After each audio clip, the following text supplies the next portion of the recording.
What is Minecraft? Bear with me here. Let's really think about this. Or maybe, let me rephrase that question. What is Minecraft to you?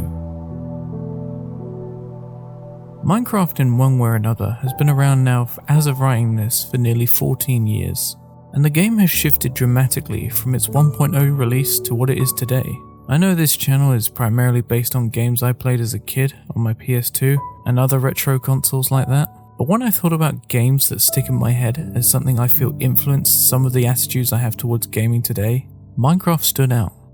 Not only that, but the content built around the game by some of my favourite creators also influenced my personality in a big way. I'm sure this has been done to death by plenty of other creators now, but I want to offer my thoughts and perhaps share a perspective that might not have been showcased before. Unlikely, but hey, why not? So let's dive in and take a look at one of the most influential games ever released.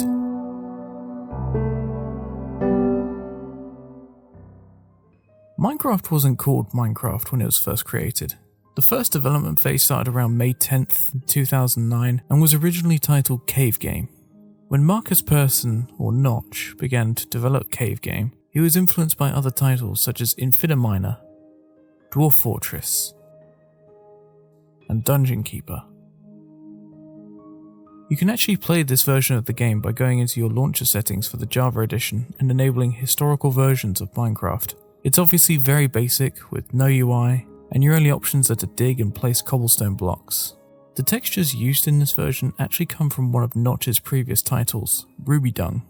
Not much is known about Ruby Dung, as it was cancelled early in its development, but from the few screenshots that exist, we can see that there's definitely an inspiration for what would lead to Minecraft.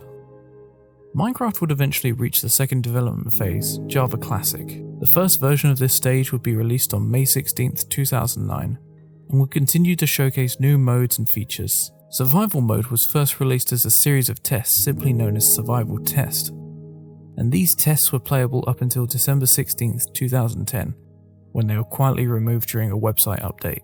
Classic didn't support many of the features that we would think about when talking about Minecraft. It didn't have crafting or an inventory system. However, Classic was primarily used for its creative mode, which wouldn't be added to later branches of the game until Beta 1.8 in September 2011.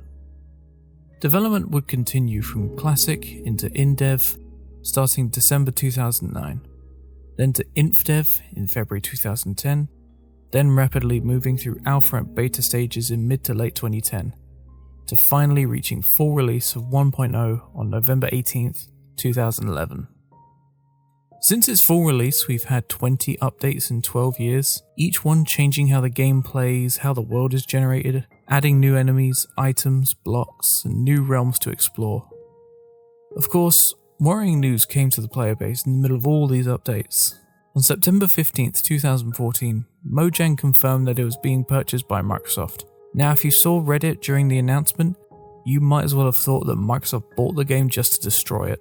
Nearly everyone lost their minds and said their farewells. There are obviously articles released at the time saying it was a good move for the title, but the very irate fanbase was much louder. However, with the benefit of hindsight, you can clearly see that Microsoft buying Minecraft is arguably one of the best things to happen to the game. Not even just the game, but it was turned into a franchise. While some of the spin-off titles are okay, the development of Minecraft itself has never been better in my opinion. So that's all well and good looking at where Minecraft started, and how it eventually became part of Microsoft. But how did we get here? At the outset, you'd think that the game looked rather dull when it was first released. So how did it become worth $2.5 billion by 2014? What I think propelled Minecraft to the forefront of popularity wasn't really any particularly revolutionary features or a story, it was the imagination and ingenuity of early Minecraft YouTubers. Content creators saw the potential in the game for it to be something bigger than it really was. These channels created unbelievable stories, machinimas, tutorials, and moments of pure comedy that showcased that Minecraft could be whatever you wanted it to be. It was like going back to your childhood and playing with your Lego bricks again. These early content creators like DanTDM, TobyGames, the Yogscast, Hat Films, and so many more use creative storytelling and set building to create compelling and entertaining content in such a simple space. This explosion of content, stemming from one game, sent the sales skyrocketing from 4 million copies in 2011 to 33 million in just 2 years. Everyone wanted to create their own worlds and stories within this game, just like they'd seen on YouTube. Then what really propelled the game was its growing modding scene. Soon you had mod packs like Tekkit coming onto the scene, offering an almost entirely new way to play the game, incorporating new ideas and features that are still being expanded on today. And then we start to reach almost a plateau beginning of 2016. While the game is still selling copies, it's not quite the same growth we saw years previous. So what's happening? It could be shifting interests. Other games become more interesting, content creators move on to different projects, and the game simply isn't as engaging to everyone as it once was. In 2017, we see a different explosion of popularity, growing from the up-and-coming Battle Royale genre. All content seemingly shifts to games like PUBG, Fortnite. Of course, there's still a dedicated and still somewhat growing fanbase for Minecraft, but not nearly as big as the combined might of the Battle Royale games. It's almost like the golden age of Minecraft had come and gone.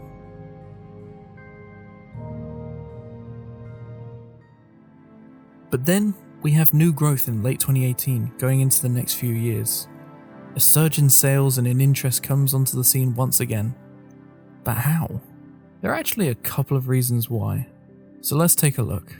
First was the growing stigma that Minecraft was a children's game. While almost all the popular content back in 2010 to 2015 for Minecraft was created by older YouTubers, this also caused a huge influx of children flooding to the game, and soon it just became a cringy game for kids just like Roblox. So when all these content creators shift their focus to new Battle Royale games like Fortnite in 2017, they also bring their largely younger audience with them. Now titles like Fortnite have assumed the mantle of being a game for children, and Minecraft has somewhat of a nostalgic feel about it now, as its primary audience has grown up.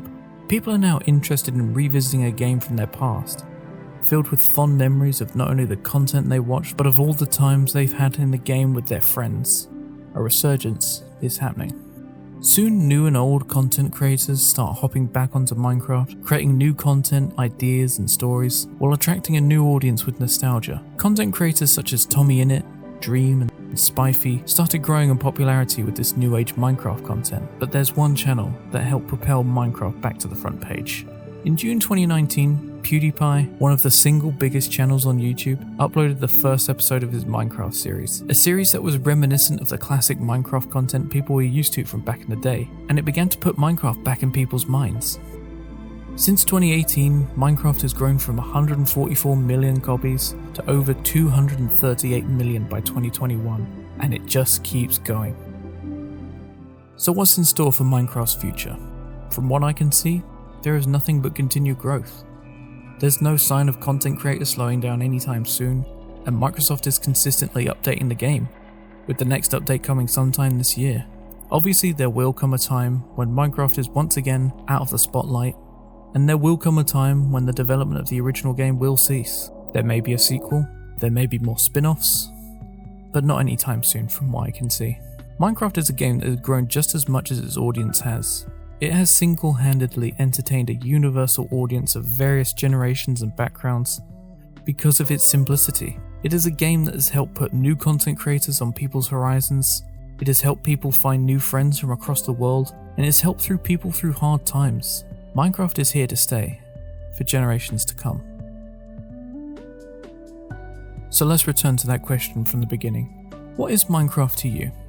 Let me tell you what Minecraft is to me. Minecraft has been something I grew up with. Alongside that, I have grown up with the content creators that have stemmed from it. I've gone through hours and days playing it, not just with friends, but on my own too. Minecraft helped showcase some of my most favourite content creators to me, which has had the unintended effect of shaping who I am. It has shaped my style of humour, my way of thinking, and the kinds of content I like watching now. I know I'm building this channel around the idea of retro games and what I played when I was especially younger, but I think it's also important to reminisce about the games that I feel have impacted me and the games that I find just generally entertaining. There's such a small handful of games that have come out recently that I would consider in my favourites, which is a shame. So I think it's more interesting to talk about the few games that do spark nostalgia or are genuinely interesting because it's becoming so far and few between now. And besides, give it a few more years, then Minecraft is considered retro. So I'm just hitting this one early on.